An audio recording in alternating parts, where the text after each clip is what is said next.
न्याय संगत इसकी जांच हो सके, इसके लिए या तो सीबीआई जांच हो या अन्य इंडिपेंडेंट जांच जैसे judicial inquiry Patna high court के किसी भी ऑनरेबल जस्टिस के सुपरविजन में होने के लिए मैंने आवेदन दिया। इस पूरे आवेदन को देने के पीछे हमारा जो आधार है वो ये आधार है कि प्रतिदिन प्रशासन अस्पताल का बयान बदलना, पटना ही नहीं पूरे बिहार में हॉस्टल और लॉज भर चुके हैं, उसके लिए कोई ऑथेंटिक एक नियम कानून होना चाहिए, उनकी जवाबदेही होनी चाहिए। तो जब पुलिस का ही रोल संदिग्ध है, पुलिस पे ही लोगों को विश्वास, तो वही पुलिस कैसे जांच कर सकती है निष्पक्ष? इसमें कहीं ना कहीं कंट्रोवर्सी में police role of the police है।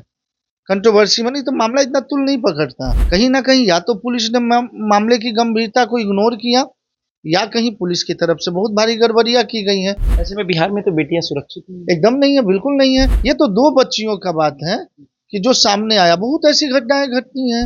एज ए लेमैन और माने एज ए लीगल एक्सपर्ट मुझे लग रहा है कि मामला कहीं और है, मुझे ये लग रहा है। नमस्कार, आप देखना शुरू कर दिए हैं दर्श न्यूज और मैं हूं कुमार मनीष। देखिए, नीट छात्रा की मौत के बाद मामला अब थमने को नाम नहीं ले रहा है।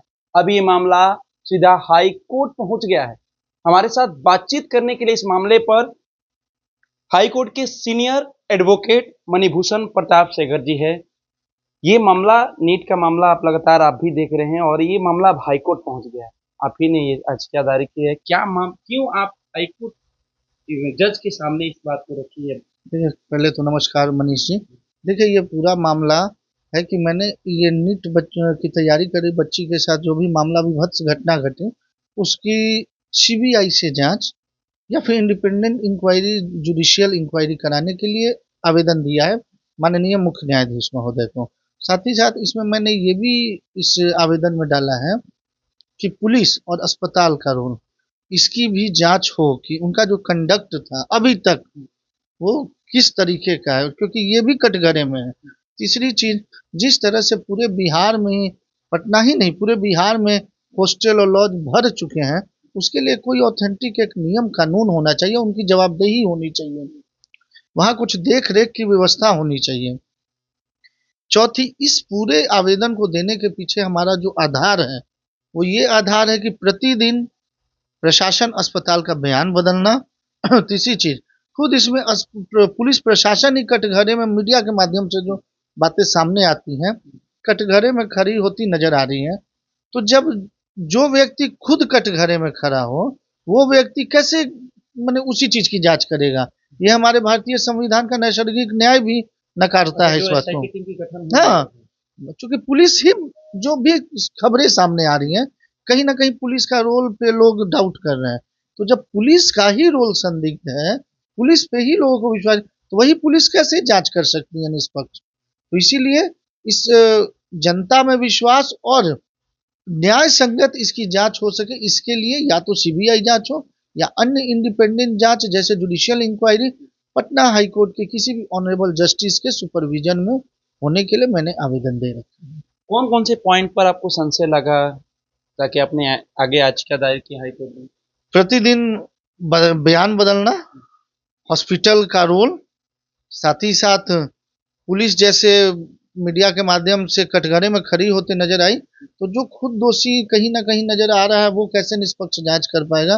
That was the reason why I have filed for the CBI inquiry और independent inquiry like judicial inquiry. सवाल ये है कि 6 जनवरी को ये मामला होता है, 9 जनवरी को इस तरह का मामला सामने आता है, मीडिया पर आता है और लगातार परिजन को प्रोटेस्ट करना पड़ता है, अपना इंसाफ का मांग करना पड़ता है, प्रदर्शन करना पड़ता है। पुलिस के द्वारा उन्हीं पर लाठीचार्ज की जाती है, उन्हीं पर एफआईआर किया जाता है। जब मामला तूल पकड़ता है तो पुलिस उस पर तुरंत कार्रवाई करती है, एसआईटी टीम की गठन की जाती है। लेकिन सवाल यही है, फिर से वही हम सवाल कर रहे हैं कि एसआईटी टीम की जो गठन हुई है उस पर अब भरोसा नहीं रहा है। नहीं, बिल्कुल नहीं, बिल्कुल नहीं। कैसे हो सकता है? मैंने बार बार कहा है और मैं इस पिटीशन में भी मैंने लिखा है माननीय मुख्य न्यायाधीश को, जो मैंने आवेदन दिया है कि इसमें कहीं ना कहीं कंट्रोवर्सी में police role of the police है। कंट्रोवर्सी में नहीं तो मामला इतना तुल नहीं पकड़ता। कहीं ना कहीं या तो पुलिस ने मामले की गंभीरता को इग्नोर किया या कहीं पुलिस की तरफ से बहुत भारी गड़बड़ियां की गई हैं। तो जो खुद कहीं ना कहीं दोषी नजर आ रहा है, जिसका रोल कंडक्ट, वो कैसे ट्रांसपेरेंट जांच कर सकता है? वो कैसे कंसिस्टेंट जांच कर सकता है? इसलिए न्यायिक जांच की या सीबीआई इंडिपेंडेंट इंक्वायरी की काफी आवश्यकता है। ऐसे में बिहार में तो बेटियां सुरक्षित नहीं हैं। एकदम नहीं है, बिल्कुल नहीं है।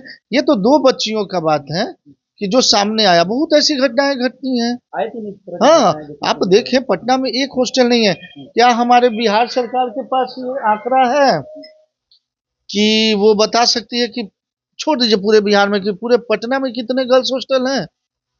कोई डाटा नहीं। कोई डाटा नहीं है। इवन मैं बता रहा हूँ, क्या नगर निगम बता सकती है कैसे विदाउट रजिस्ट्रेशन ये सब गर्ल्स हॉस्टल बॉयज हॉस्टल चल रहे? कोई जवाबदेही होनी चाहिए, कोई नियम शर्तें होनी चाहिए। Nothing is happening in our. नगर निगम तो करिए 2 साल से कोई हम लोग ऐसा रजिस्ट्रेशन या वैसा 2 साल क्या, मैं तो पूछा हूँ क्या पहले भी दिया गया है? नहीं दिया गया होगा। इसके लिए बाकायदा एक प्रोविजन होनी चाहिए जैसे बाकी शहरों में है, और जवाबदेही सेट होना चाहिए इसके लिए। उसके लिए कानून होनी चाहिए।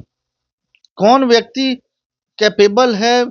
बच्चों लड़कों का समझ में आता है, लेकिन बच्चियां जो हैं, हम लोग सब बिहार के रहने वाले हैं, हमारे यहाँ बच्चियों के प्रति क्या सोच होती है, किसी के घर की इज्जत है, प्रतिष्ठा है। ऐसे कंडीशन में बच्चियों को कौन आदमी सही केयर टेकिंग कर सकता है, ये देखनी बहुत बड़ी बात है। और जबकि वैसी किस परिस्थिति में मैंने भी पीआईएल फाइल किया था। हमारे यहाँ मुजफ्फरपुर में बालिका गृह कांड हो चुका है, सबसे बड़ा मामला है। तो ये तो बिहार को शर्मसार करने वाली दोबारा घटना है। कई ऐसे केस आपने सॉल्व किया होगा, कई ऐसे केस लड़ भी रहे हैं। इस केस को आप कैसे देख रहे हैं? देखिए ये केस, अगर मुझे लगता है अगर इसकी बृहद जांच हो तो ये मामला कहीं ना कहीं बहुत बड़ा है, लेकिन अगर न्यायिक जांच होगी तब। सीबीआई हाँ, मुझे मैंने एज ए लेमैन, मैंने एज ए लीगल एक्सपर्ट मुझे लग रहा है कि मामला कहीं और है। मुझे ये लग रहा है कि कहीं ना कहीं मैंने इसमें नॉर्म बड़ी अभी, मछलियों का, हाँ। हाँ हाँ, बड़ी मछली का या जो है अभी क्लियर कट जो भी है सामने नहीं है।